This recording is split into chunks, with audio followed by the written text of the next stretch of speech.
Unleash your creativity with your micro welder, episode 7. Here's a new technique that can make you a lot of money. I'll show you how to weld fine wires back onto itself. It's not easy until you figure out the trick. Then you can weld connectors like this and make bar necklaces inexpensively and quickly. Okay, first I have here sterling silver half hard 24 gauge wire. I would suggest that you find wire that is as thick as possible while still going through your bead. The reason is that it makes it a lot stronger if you're having a long bar. But if you're using just a small bead, it really doesn't matter. The thicker the wire, there's more surface area to weld. And I find that 24 to 22 gauge welds perfectly. It is a little bit trickier with 26 and 28, but still doable. The other thing is, I find that half hard wire is better than dead soft if you have it because it keeps its shape better. Now, if it is the case you don't have it, you can work harden wire by either tapping it like this or taking your spool or coil and putting it in a Tupperware and shaking it. That basically is hammering without really flattening things out. So that is a good tip to remember. But let's get started. For this, you'll need a pair of flush cutters, round nose pliers. If you don't have round nose pliers, and they're inexpensive, you'll just have to be fairly careful or use something to wrap your circle around, like a tiny file or round pick. You can save wire by just doing the end like this and keeping it in the coil. But for the sake of easy filming, I'm just going to cut about 1.5 inches. And I haven't figured out how long the bar is going to be, but I'm going to do this.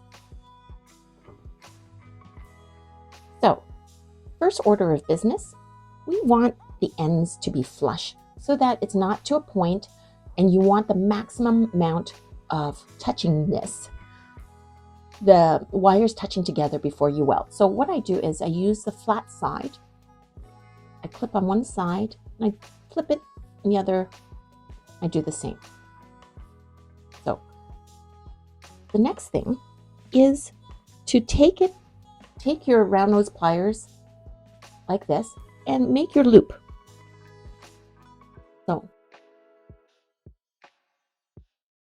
So that it's like this. Like this. But what I'm going to do instead is I want it to go slightly over. And how you do that is you just keep, if you want it to be close, you push this so that it's round as opposed to it being like a teardrop shape. If by accident you've made it into more like a oblong teardrop shape and you don't want that, it's okay. Go backwards. Let's see if you can see that. Go backwards and use this end to push it a little bit so that basically it goes up again. So if you see from the side, it's up a little bit. When you look at this side, there is an overlap. So basically it's gone circle, gone in this way, and then lying slightly like, so it's gone over and it's lying slightly like this. Okay, just a slight bit. And what you do is then you don't want too much, just enough so that when you actually press down with a pair of pliers, there's a bit of grind and it falls into place. You hear that? If it is sticking out too much, it'll just end up being flattened out like this. But what we want is like this, but once you click and push down on it, it is really touching and you're forcing this side, the end, to push against this. And the other thing to do is, you can't see it because it's too shiny, but look it up to light and make sure that there is no gap between this end and this, between the loop and the stick part. I'll show you what I mean. I'm pushing this, putting this to the skylight. You can see there is no gap. Had I not done that, there'd be a slight gap. And when you actually go and weld it, it's going to blow out backwards. This is the trick. Okay, so now what we want to do is weld and connect this right here. You might not be able to see it. I'm going to turn it the other way, but as much as possible, have it right where the gap is, where the seam, there should be no gap, sorry, where the seam is right there. And in this case, this is 24 gauge and I'm going to use 6-watt power. You might want to test out something lighter, less power first. And hold it close. Oops, hang on, I'm not ready. Hang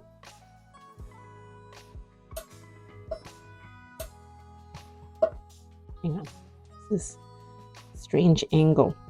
I'm trying to film, so maybe at this angle. Okay, now I know that worked because I can see it's melted along to, okay, let me see if it, okay, so maybe you can see it here.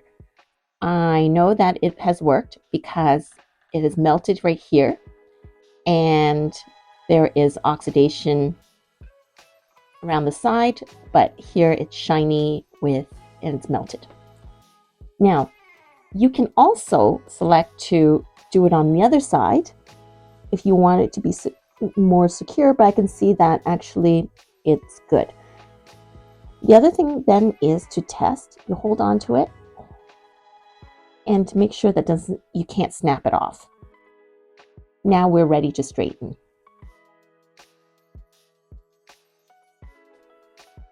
So what I'm going to do first is I'm going to clean it a bit. And then I'm going to do a close-up so that you can see before I straighten. You can see that. You see? It's okay that it's not perfectly rounded, as in, and it's all tilted, because what you can do now is you hold on to this along with a pair of pliers, and I would hold on to this and pivot using this right here so that now you see it is straightened out this way so that it's not bent and the top of the loop is right on top of this shaft. There you go. Okay, so now what we do is thread the beads through. And so I'm just going to do a quick demo with 3. And then what you do is you take this right here,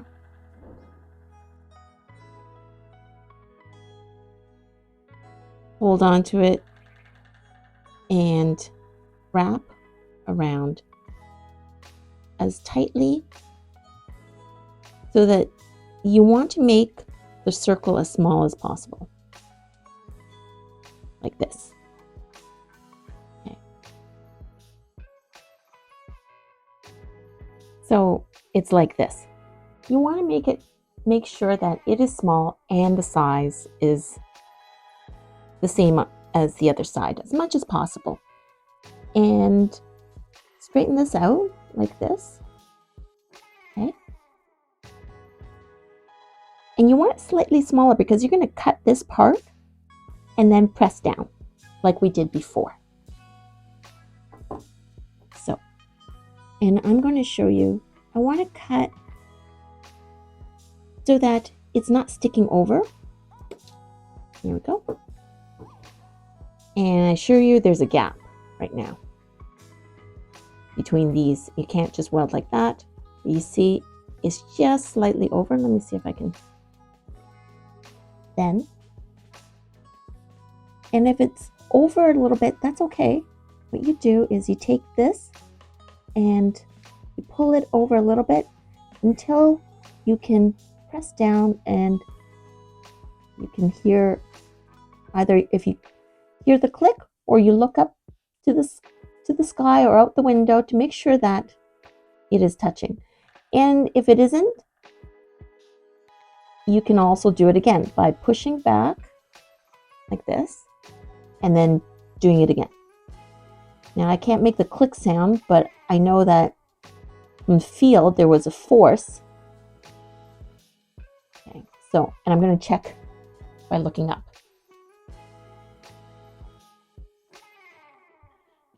Okay, now we're ready to go. I'm going to see about making sure that it's grinding to a close. If you can see from this angle. Okay, perfect. Now, don't worry about the fire scale. The other thing is, in other videos, I've shown that you can actually use soap and water to clean.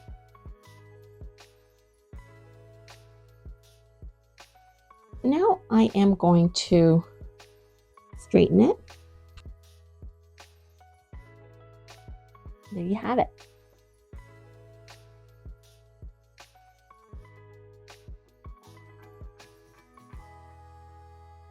By the way, here's a really good dental instrument that I use for many things.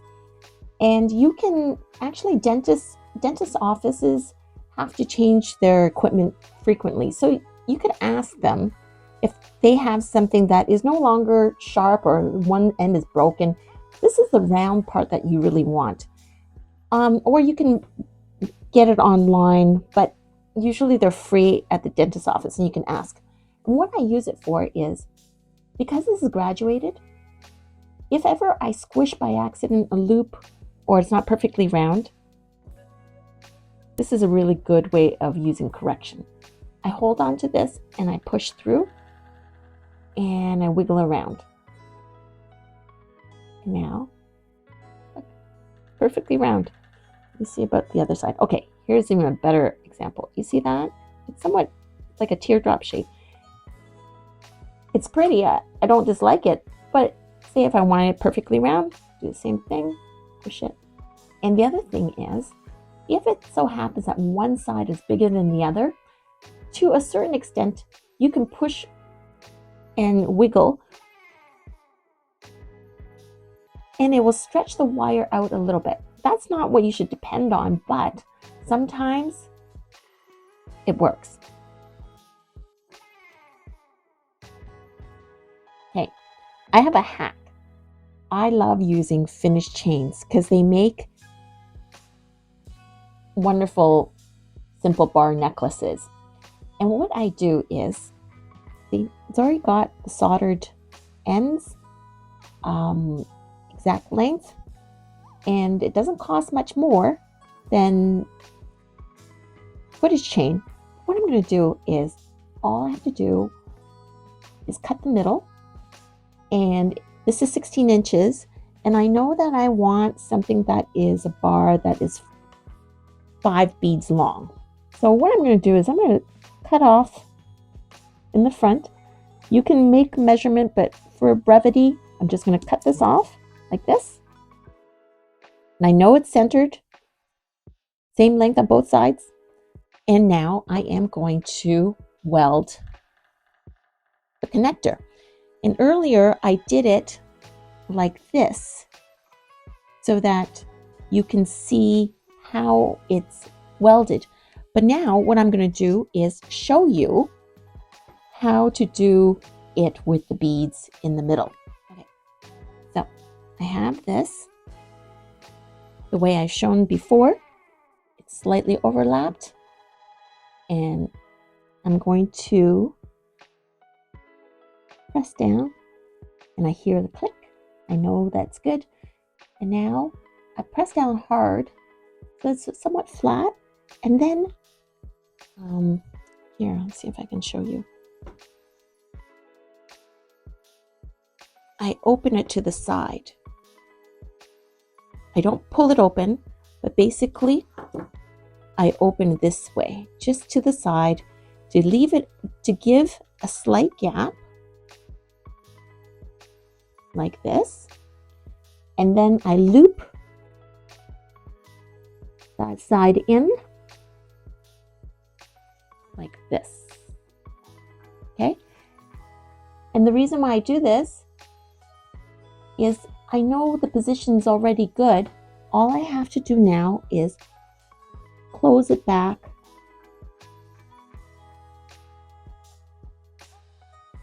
touching, and I know it is good. Now, should it be the case that you overdid it, overcompensated, or you pushed it too much, just open and redo that last step, and making sure that you check into the light to make sure that there is no gap, because it's sometimes hard to see. Okay. And then now we're ready to weld. Oops. I'm trying to stay away from that area and try to keep the chain draped down away, because you don't want to weld it all together. You can certainly hang on to this, but I'm right-handed. I'm going to do this way. I'm going to see if you can, I'll show you in a minute. Okay.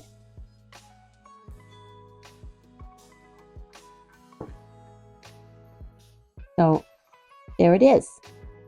It's done. And there is a slight jog in the melted process, but it is solid. And I'm going to, and also the other thing is, make sure you have enough wire. If it's no good, just cut that piece off. You're not using up a whole lot of wire here. Okay.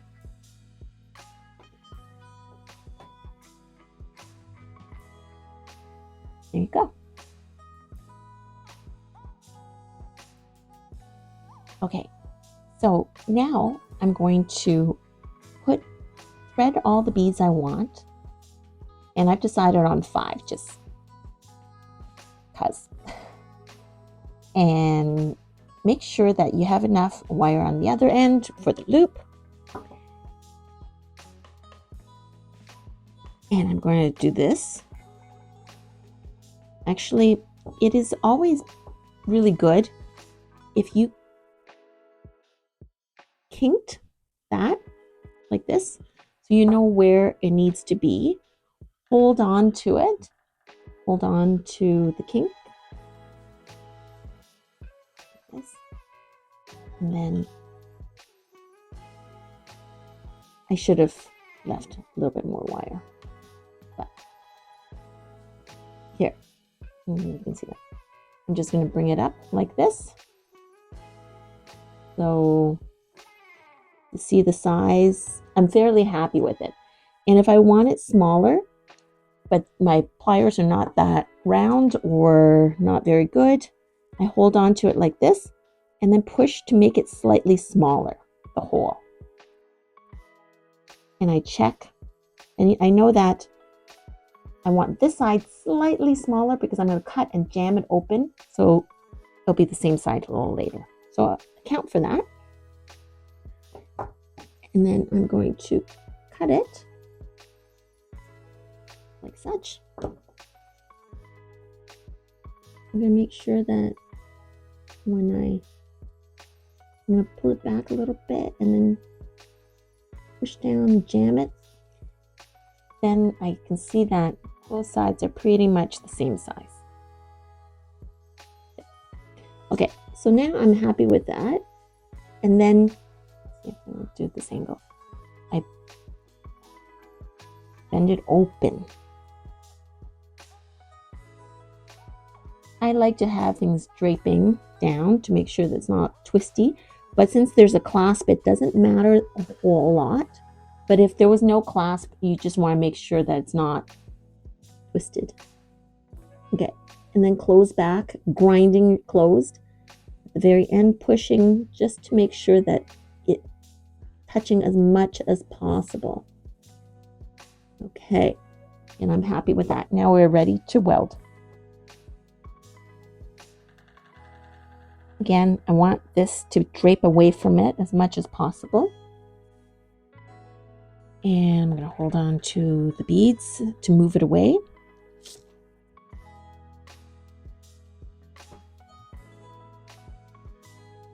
And I'm going to put it slightly lower because this is tight, the wattage. Oops. I broke it. Here we go again. What I've done wrong last time was I was pulling this back so hard that when it welded and the silver was still hot, I was pulling it apart. So what we want to do is just support this and weld it. Make sure my chain is out of the way.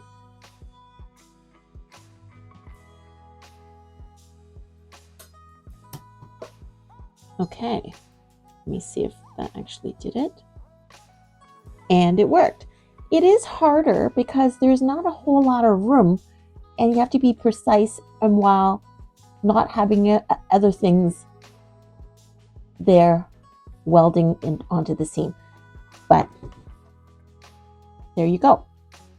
Now all I have to do is lean it a bit and then straighten out. If you like having it rounded, just pull on the middle, holding these, supporting the sides, okay, so that you're not stretching the chain and you can just round it off like this. And, or if you want it straight, you can straighten it out. Exactly. And I'll do a close-up.